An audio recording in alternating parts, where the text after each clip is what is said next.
Hello, and welcome to GBA Time, a chronological series for the Game Boy Advance. Our first game up today is MX 2002, featuring Ricky Carmichael. This was released in September 2001. It's a motocross racing game. There's a port of this on Xbox and PlayStation 2, and there's two previous games on the PlayStation 1. And I'd be remiss as a NASCAR fan to point out that I need to point out that Ricky Carmichael ran 3 seasons in the NASCAR Truck Series. So he did that and was fairly successful, but did not get a win. And as we get into the main menu here, we're going to look at some of the options here, some of the basic options.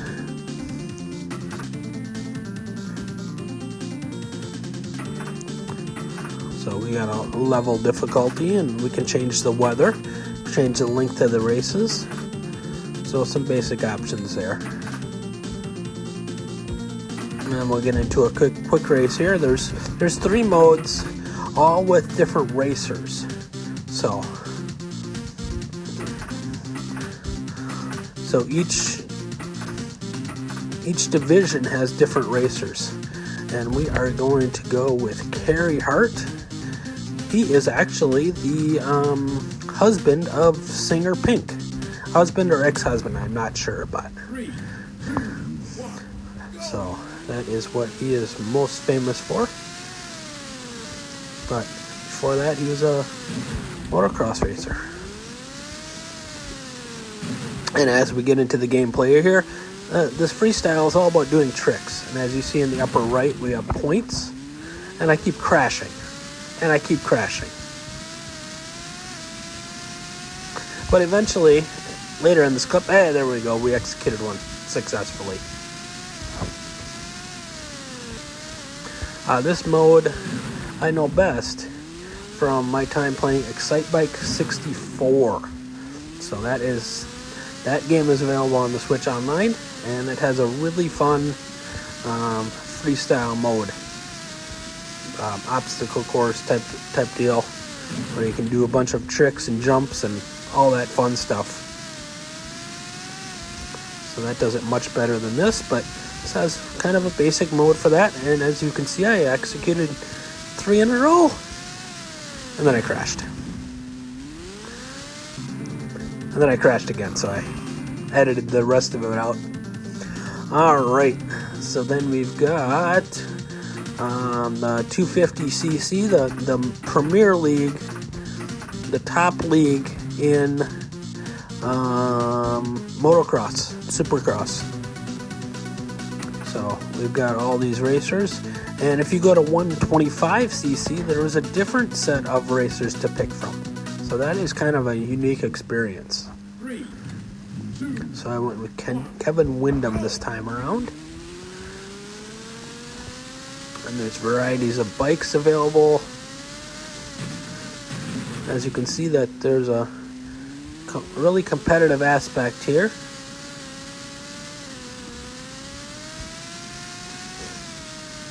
You can crash a lot, but also I think there's a little bit of rubber banding as well, where you can catch up. And I could not get the hang of this very well. But that was my own fault.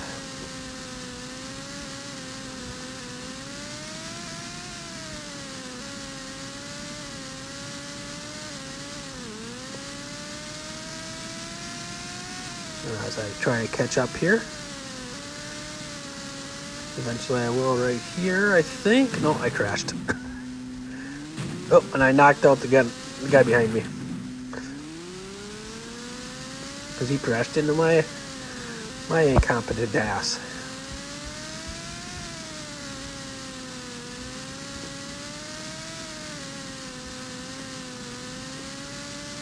Let's see if I can catch up to the pack here before I finish this segment, this edit. Nope, I crashed again. Just keep taking myself out. As you can see, some of the other racers will crash too sometimes, allowing you to catch up here. See if I can catch the pack. These are tight areas.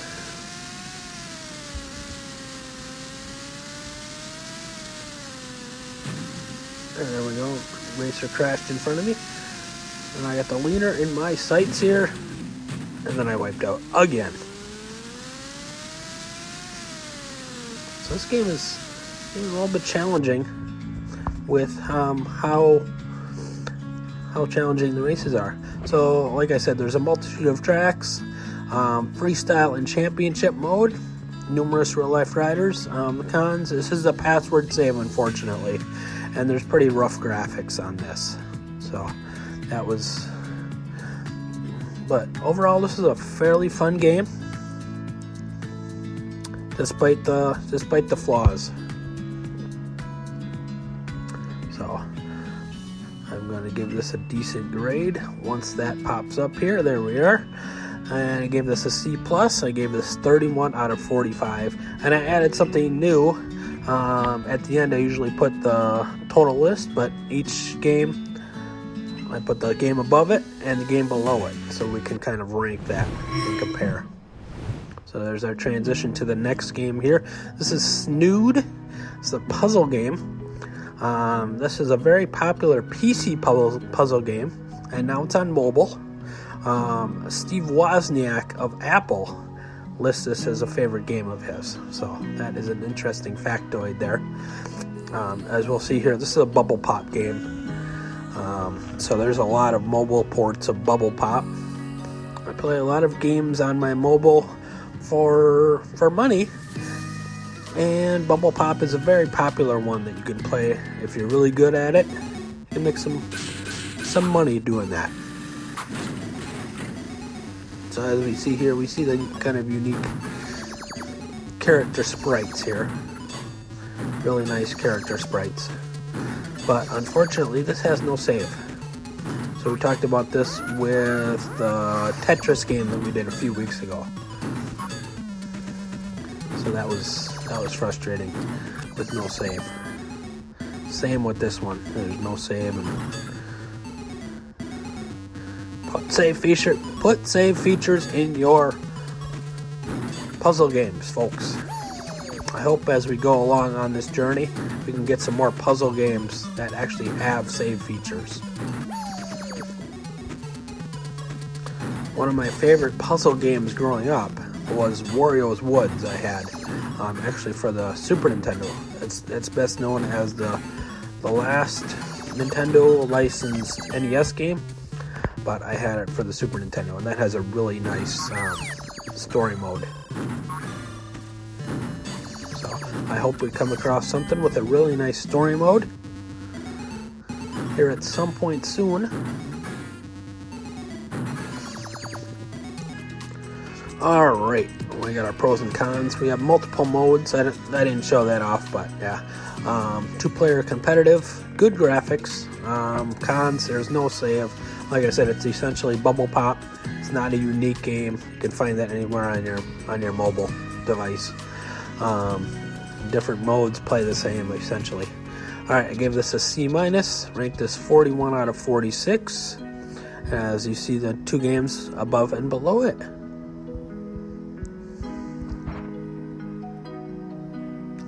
And as we get into our third game here today, this was the highlight of the week. Lego Island 2 Brickster's Revenge. Obviously a Lego game, as we'll see here in the gameplay soon. This reminds you of classic Lego. So classic Lego bricks with a fun, almost RPG-like story here. Kind of action adventure where you gotta go around and collect things, do fetch quests, and then we're going to get another one of these in 2002, and we got 8 more Lego games on GBA, including our next game right after this. So we got 2 Lego games in the same episode, but they play very, very differently. So here's the story mode. So it's kind of a silly, lighthearted story mode. which is fun to see. So as we'll see into the graphical style here in a moment. Look at that, those classic bricks, those classic trees, those classic fence, classic Lego humanoid figurines. Really brings that to life.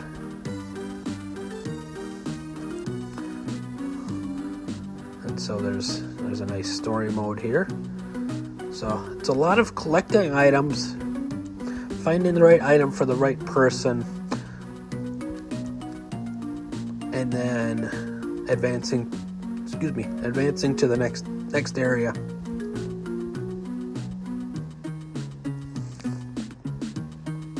So obviously we're going to get into a story mode here. So that's why I felt like it was kind of RPG like, even if you're not really gaining levels, you're kind of gaining techniques. We'll get into a skateboard later on, so that allows you to move faster, and then we can unlock phones later in this clip as well that will give you hints and stuff like that for your next mission. So it's kind of adventure, kind of story mode, and this did have battery save, so that was a really good thing. So you can save anytime, pause anytime, and save. So our first mission here is to find the jackhammer. So he's going to tell you, go find the jackhammer on the beach. And of course I get distracted, because what's an RPG adventure game if you're not getting distracted by 10 other things when you're trying to do the main mission? So by getting distracted, I found this radio antenna piece that will help us out unlock something else later. So this guy is going to tell me about the skateboard. And I missed the clip in here where I actually got the skateboard, which is funny. And those projectiles that I'm throwing, I played about 30 minutes of this game, maybe even 45 minutes of this game, and I could not figure out what these projectiles were for.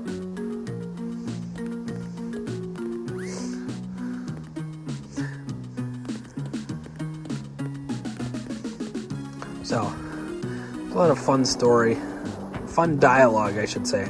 So I got this skateboard here, and I go down to the beach and I found the jackhammer. So that's our first main fetch quest. So you can unlock more of the map, basically. Then you got these trading cards as well that you collect as well.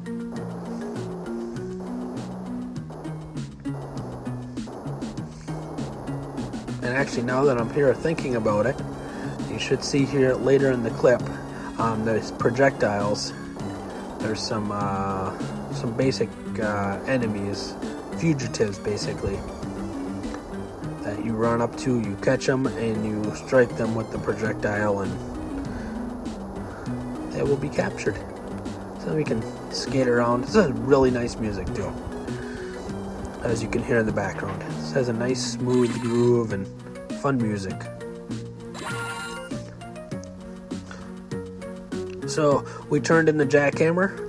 That allows us to explore the north part of town. So they unlock that part of town. And then we've got the information center. So we got to go down to the information center.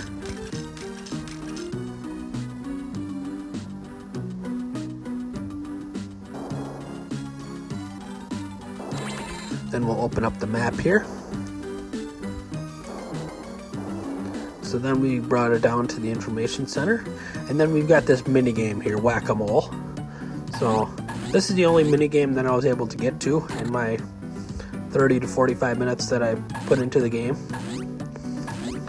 And it was kind of basic, and it allows me to unlock more stuff. So then I got a nice high score. How I got that number, I have no idea, but I'll take it.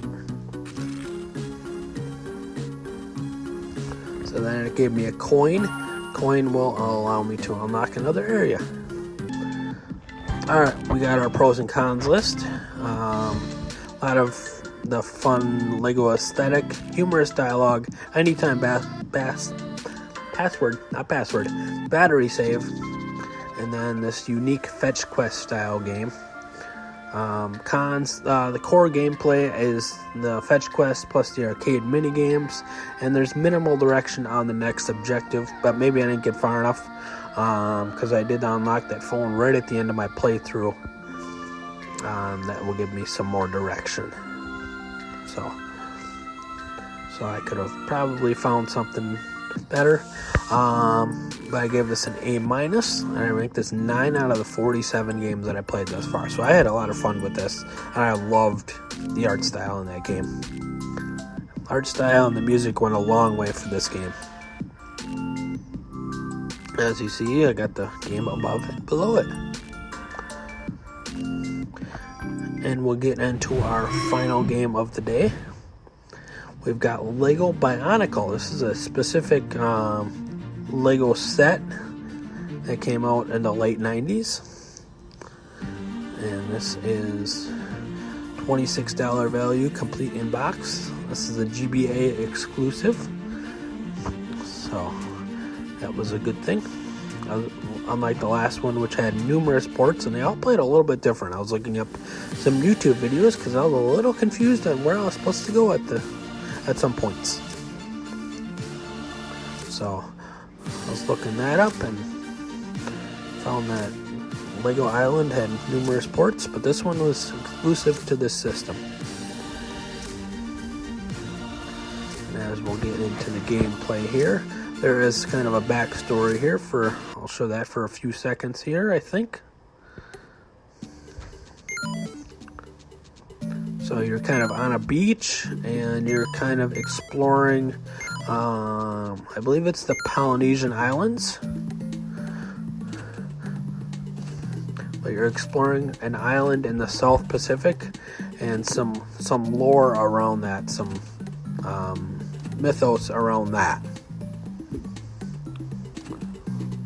So as you can see, you can switch out the colors of your head, arms, and legs. So you can customize that how you want to. And you can put in your name.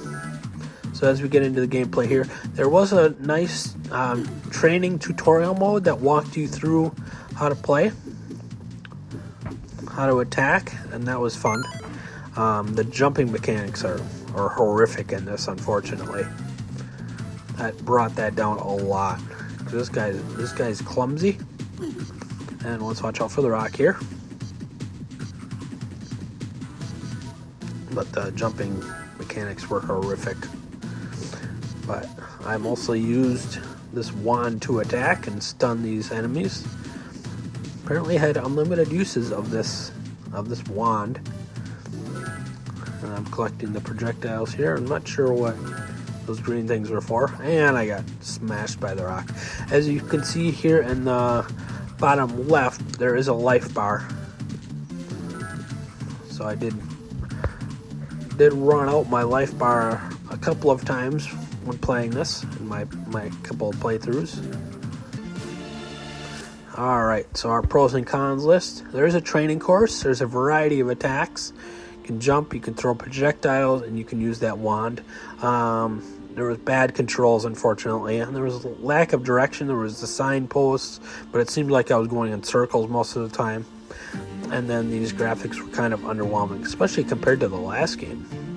It was kind of night and day with these graphic styles. So that was disappointing here. And I gave this a C, and I ranked this 33 out of the 48, right below the motocross game that we played earlier in the episode. And then right above the jet fighter game that we played a few episodes ago. So let's get to our full list here. So we got SI for Kids, then we got Tweety, we got Rugrats, all at the bottom yet. We got Caesar's Palace, and then we got Red H Rumble Boxing. Then we got our first game, Snood. Then we got Lego Bionicle and Motocross. And then as we get into some of our games in the middle here, We'll get up to Lego Island 2, which I ranked in at number 9 for the week. So it's our new top 10 game. So we'll see if anything next week breaks into that top 10.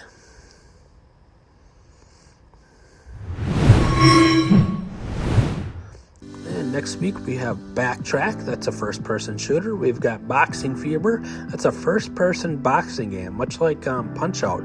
So a different style than our Ready to Rumble that we played in episode 2, I believe. All right, and then we got 2 licensed games. We've got games based on the Wild Thornberrys, Nickelodeon cartoon. And then we've got the classic Scooby-Doo, which has been around since 1969.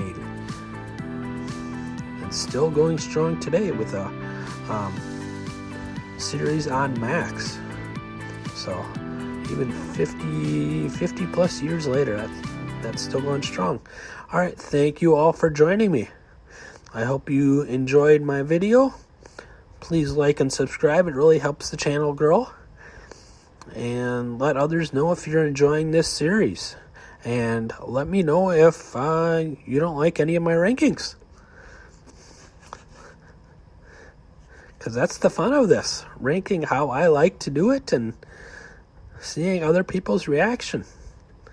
So I got plenty of good games on the top. But thank you and have a great day.